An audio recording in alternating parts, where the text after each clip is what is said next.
CJ Flyer back with another YouTube video. Back with some more free agency mania. This happened late last night, and I mean late. It's pretty much morning at this point. Somewhere around, I don't know, when was this? Like 2, 3 in the morning? I don't know. I was asleep. You guys should have been asleep. I don't know if you were or not, but look, I'm not here to tell you how to live your life. So, Paul George, he's agreed to a 4-year, $212 million contract, a max deal with the Philadelphia 76ers. And, I mean, I think we all saw this coming, especially when the teams that were rumored to be going after him at this point, outside of the Clippers bringing him back, was Orlando and Philly. I mean, what choice are you really going to make? If Philly's going to throw the money at you, I mean, you got a better chance winning a championship going there if you're Paul George than you do going to Orlando. I'm just saying. I like Orlando. I like the future that they're building there. But in the short term, and Paul George needs to focus on the short term because he's already 34 years old. He doesn't have much of a long-term horizon that he can be thinking about anymore as a player. I think it's a pretty obvious choice going to Philly. In that regard, anyway, I'm not too surprised. Now, at the same time, I think Paul George, with this signing and with the disagreements that he was having with the Clippers front office as far as getting a 4-year deal set up, because that's what's been reported, is that the Clippers were not willing to go for 4 years with him. They were willing to extend it for 3, which I think is a weird. I just don't understand what the Clippers are trying to accomplish here. It's like, again, we've talked about this in a previous video with the James Harden signing. You don't have any draft picks until 2030.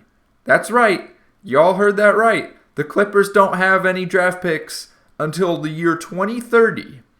And you're just going to let Paul George walk away for nothing. You traded your picks to bring him in, and you're letting him walk for nothing. You should be committed to bringing him back. Like, what was the point of sacrificing your future and then just letting him go? Like, I don't understand. I mean, interesting maneuvers by the Clippers. An all-time fumble for sure. I don't know. I feel bad for Clippers fans.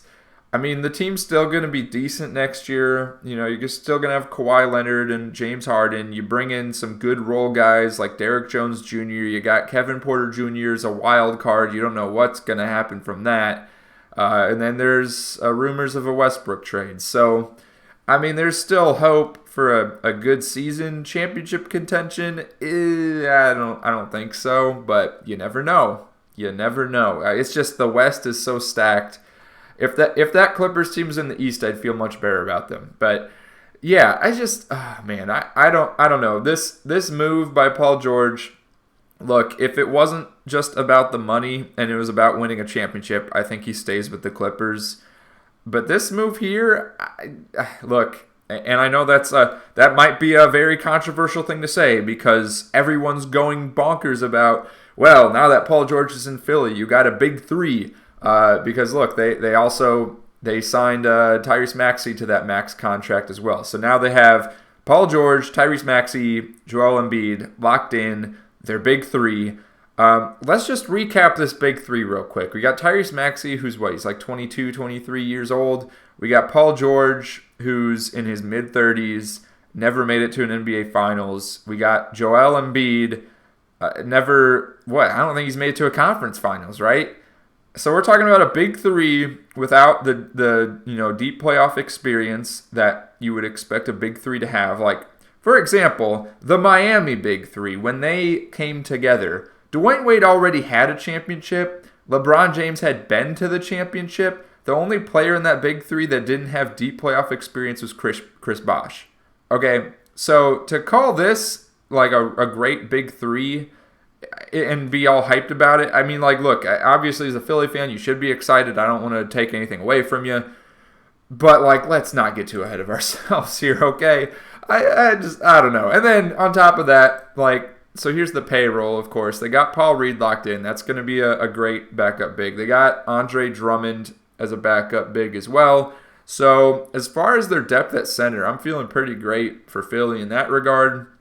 They got Ricky Council IV. They also have Kelly Oubre Jr. coming back on a 2-year deal. One of those years, I think the second year is a player option. And after that, I mean, they don't have a lot of wiggle room. It's just going to be a lot of guys on minimum deals, I believe. And smaller contracts. Like I don't feel great about their chances because Embiid's got that bad history of he's always injured in the playoffs.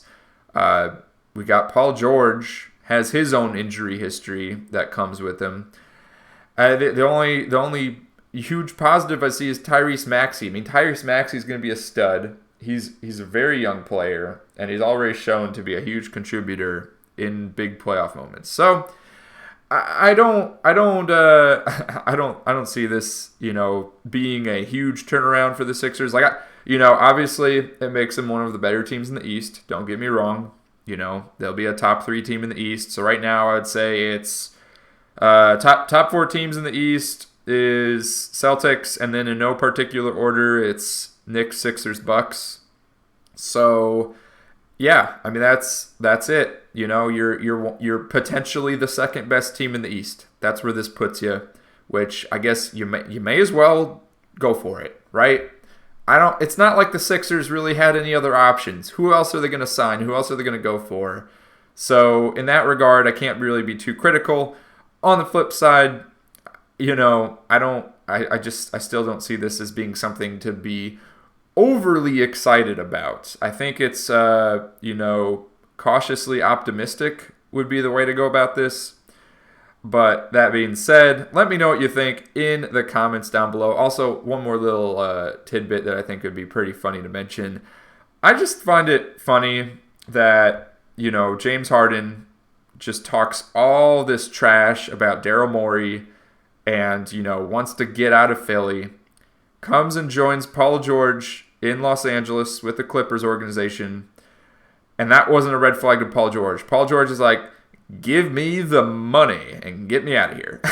So I just think it's kind of funny how that worked out. But, what we see, as part of the public eye, what we hear and what we know is not what's going on behind the scenes. So even though James Harden made a public statement about that, perhaps there's a lot more going on that we do not know that, did not sway Paul George one way or the other. I don't know. We don't know. Let me know what you think in the comments down below. Click the video on the screen now for some more NBA free agency news.